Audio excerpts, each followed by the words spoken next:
Slogan উঠবে এবং বাংলাদেশের এই প্রত্যেকটা পয়েন্টে পয়েন্টে থেকে মুজিববাদের কবর রচনার ঘোষণা আসবে। পরবর্তীকালীন সরকার আমাদের সহযোদ্ধাদের নিরাপত্তা দিতে ব্যর্থ হয়েছে। আমরা পরিষ্কারভাবে বলতে চাই, যদি অন্তর্বর্তীকালীন সরকার আমাদের সহযোদ্ধাদের নিরাপত্তা দিতে ব্যর্থ হয়, জুলাই অভ্যুত্থানের 1 বছর হয়ে যাওয়ার পরেও গোপালগঞ্জের মতো জায়গায় আমাদের ভাইদের উপর হামলা করা হয়েছে, করা হয়েছে। গোপালগঞ্জ কি বাংলাদেশের বাইরে? যেখানে প্রশাসন ব্যবস্থা নিতে পারে না, যেখানে সেনাবাহিনী ব্যবস্থা নিতে পারে না। আমরা পরিষ্কার ভাবে বলতে চাই, গোপালগঞ্জ বাংলাদেশের বাইরে নয়, গোপালগঞ্জকেও আমি দূষণ মুক্ত করা হবে।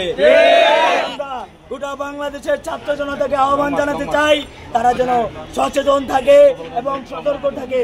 বাংলাদেশের প্রত্যেকটা পয়েন্টে পয়েন্টে আওয়ামী লীগের বিরুদ্ধে, মুজিববাদের বিরুদ্ধে স্লোগান উঠবে এবং বাংলাদেশের এই প্রত্যেকটা পয়েন্টে পয়েন্টে থেকে মুজিববাদের কবর রচনার ঘোষণা আসবে। জিন্দাবাদ জিন্দাবাদ।